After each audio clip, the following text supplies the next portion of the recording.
तो ये जिला प्रशासन को आपने सुना, एसएसपी की तरफ से साफ निर्देश दिए गए हैं। ये कहा गया है कि दुकानों पर अपने नाम का बोर्ड लगाएं और नाम बिल्कुल ना छिपाएं। लेकिन अब प्रशासन की तरफ से जो फैसला हुआ है उत्तर प्रदेश में, अब उसको लेकर महिमा धर्म की सियासत भी शुरू हो गई है। बिल्कुल, लगातार देखिए इस पूरे मामले को लेकर ओवैसी की अगर बात करें, असदुद्दीन ओवैसी तो कह ही रहे हैं, लेकिन इसके अलावा स्वामी प्रसाद मौर्य, टीएमसी के नेता, तमाम विपक्षी दल अब क्या कुछ कह रहे हैं आपको इस रिपोर्ट के जरिए बताते हैं।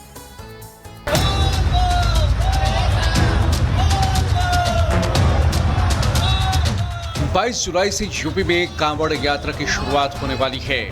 यूपी में कांवड़ियों को किसी तरह की दिक्कत ना हो, इसके लिए सीएम योगी ने खास बैठक की है और प्रशासन को सभी जरूरी तैयारियां करने के निर्देश जारी किए हैं। 72 घंटे के भीतर कांवड़ यात्रा मार्ग के बचे कामों को पूरा करने का आदेश दिया गया है। कांवड़ियों पर पुष्प वर्षा और यात्रा मार्ग की ड्रोन से निगरानी की भी तैयारी है। जाहिर है कांवड़ियों की शुभ मंगल यात्रा के लिए योगी सरकार प्रतिबद्ध है। तैयारियां जोरों पर हैं, प्रशासन अलर्ट है और नए दिशा निर्देश भी जारी किए जा रहे हैं। लेकिन इस बीच मुजफ्फरनगर पुलिस के नए आदेश पर बहस छिड़ गई है। आदेश ये कि कांवड़ यात्रा मार्ग पर जो दुकानें होंगी उसके मालिक को अपना नाम दुकान पर लिखना होगा और इस आदेश के बाद ओवैसी के बदन पर सांप लौटने लगे हैं। असदुद्दीन ओवैसी ने ट्वीट कर कहा कि यूपी पुलिस के आदेश के मुताबिक अब हर खाने वाली दुकान या ठेले के मालिक को अपना नाम बोर्ड पर लगाना होगा ताकि कोई कांवड़िया गलती से मुसलमानों की दुकान से कुछ ना खरीद ले। इसे दक्षिण अफ्रीका में अपार्थाइड कहा जाता था और हिटलर की जर्मनी में इसका नाम जूडन बॉयकॉट था। ये हिंसा पर तो नहीं बोलेंगे, लेकिन यूपी पुलिस अगर जो पापियों के पाप को उजागर करने के लिए सच्चे नामों की बात करती है और कहती है कि कांवड़ यात्रा के दौरान कोई फर्जी नाम नहीं रखेगा, छुप छुप करके हिंदू समाज की आस्था के साथ हमला नहीं करेगा, उस पर भी बोल पड़े मानो के चोर की दाढ़ी में तिनका। ओवैसी के साथ साथ स्वामी प्रसाद मौर्य ने भी मुजफ्फरनगर पुलिस के आदेश पर सवाल उठाए हैं। स्वामी प्रसाद मौर्य ने कहा कि भारतीय संविधान के अनुच्छेद 15(1) और 15(2) के मुताबिक धर्म, मूल वंश, जाति, लिंग या जन्म स्थान के आधार पर भेदभाव न करने का ये खुल्लम खुल्ला उल्लंघन है। सांप्रदायिक सौहार्द तोड़ने, संविधान विरोधी आचरण करने वाले पुलिस अधीक्षक मुजफ्फरनगर के खिलाफ प्रदेश केंद्र की सरकार से अनुशासनात्मक कार्यवाही की मांग करता हूँ। कांवड़ यात्रा के लिए योगी सरकार लगातार समीक्षा बैठकें कर रही है ताकि किसी तरह की कोई कोताही न रह जाए। इससे पहले यूपी सरकार ने कांवड़ यात्रा के दौरान हथियारों के प्रदर्शन पर रोक लगाने के लिए भी एडवाइजरी जारी की थी। एडवाइजरी में महीने भर चलने वाले कांवड़ यात्रा के दौरान डीजे और धार्मिक गाने तय सीमा के भीतर बजाने के भी निर्देश दिए गए हैं। आज उत्तर प्रदेश दंगा मुक्त है।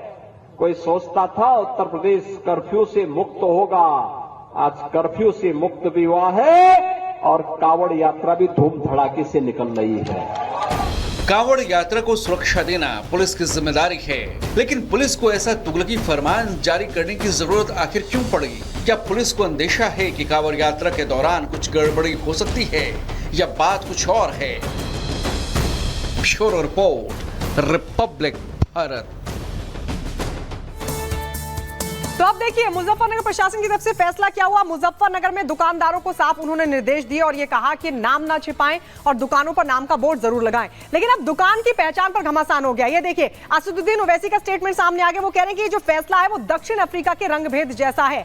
इसके अलावा पवन खेड़ा ने भी कह दिया कि राज्य प्रायोजित कट्टरता है। अब इसको लेकर धर्म की सियासत हो रही है। असदुद्दीन ओवैसी कह रहे हैं कि जर्मनी में यहूदियों के बहिष्कार जैसा ये पूरा फैसला है, तो वहीं पवन खेड़ा ने कहा है कि विपक्ष इस फैसले का विरोध करेगा। यानी इसको लेकर अब सियासत भी शुरू हो गई है। प्रशासन की तरफ से जो फैसला दिया उस पर यह स्टेटमेंट सामने आया है। असदुद्दीन ओवैसी कह रहे हैं कि ऐसे तो मुस्लिम से सामान नहीं खरीदेंगे कांवड़िया। ये ओवैसी कह रहे हैं। पवन खेड़ा ये कह रहे हैं कि अंधकार युग में धकेलने की ये कोशिश है। कांवड़ यात्रा शुरू होने वाली है और इसको लेकर अब धर्म की जो सियासत है वो भी देखने को मिल रही है। और इसी कड़ी में असदुद्दीन ओवैसी सवाल उठा रहे हैं प्रशासन के फैसले पर। पवन खेड़ा जो कि कांग्रेस के नेता हैं, उनकी तरफ से भी सवाल खड़े कर दिए गए और वो ये साफ तौर पर कह रहे हैं कि प्रशासन के इस फैसले का हम खुलकर विरोध करेंगे। देखिए, मुजफ्फरनगर प्रशासन की तरफ से एक तरफ जहां आदेश दिया गया, वही इस पूरे मामले को लेकर आपको बता रहे हैं कि प्रशासन ने आदेश दिया, अब दुकानदारों ने नाम के बोर्ड लगाने भी शुरू कर दिए हैं। आपको इस वक्त तस्वीर हम दिखा रहे हैं। मुजफ्फरनगर प्रशासन के आदेश पर खाने पीने के दुकानदारों ने एक नाम के बोर्ड लगाने शुरू किए। अब हम आपको तस्वीरों में देख सकते हैं, आपके स्वामी यशवीर महाराज ने कहा है कि बड़ी संख्या में मुस्लिम समुदाय के लोग अपनी पहचान छिपाकर हिंदू नाम से होटल ढाबे चला रहे हैं। और इस वक्त अब क्योंकि प्रशासन की तरफ से आदेश दिया गया है, अब प्रशासन के आदेश पर दुकानदार जो हैं वो अपने नाम के बोर्ड लगाते हुए नजर आ रहे हैं। और सबसे बड़ी बात कि अभी आपको गायत्री भी बता रही थी कि कैसे इस पूरे मामले को लेकर जमकर राजनीति भी हो रही है। असदुद्दीन ओवैसी ने भी टिप्पणी की है, पवन खेड़ा भी टिप्पणी कर रहे थे और विपक्ष जो है इस पूरे मामले को लेकर विरोध दर्ज करने की बात कहते हुए इस वक्त नजर आ रहा है। वो तो आपको हमने बताया, लेकिन अब कांवड़ यात्रा को लेकर जो निर्देश जारी किया गया, उन निर्देशों का पालन इस वक्त गायत्री हम देख रहे हैं कि लगातार किया जा रहा है।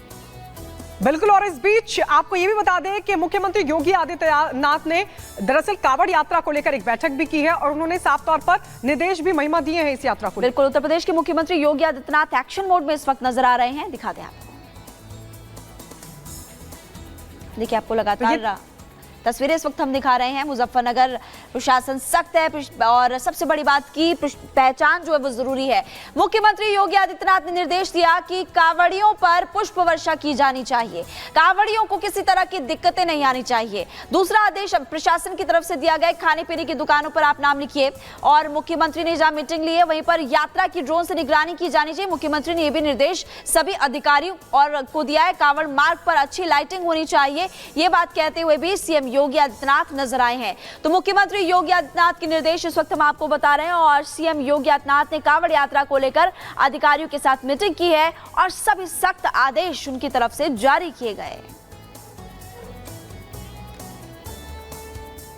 और इस बीच आपको बता दें कि हाथरस कांड के बाद से ही जो फरार पाखंडी सूरजपाल है उसकी पहली प्रतिक्रिया सामने आई है। बाबा ने इस घटना को ईश्वर की होनी बताकर अपनी जिम्मेदारी से पल्ला झाड़ लिया। बिल्कुल, आप सही कह रही हैं। और देखिए, इस पूरे मामले को लेकर लगातार अब उस पर सवाल खड़े हो रहे हैं। पूछताछ तो होगी, लेकिन उसके कुछ सेवादार आयोजक गिरफ्तार हो चुके हैं। एक रिपोर्ट आप देख लीजिए।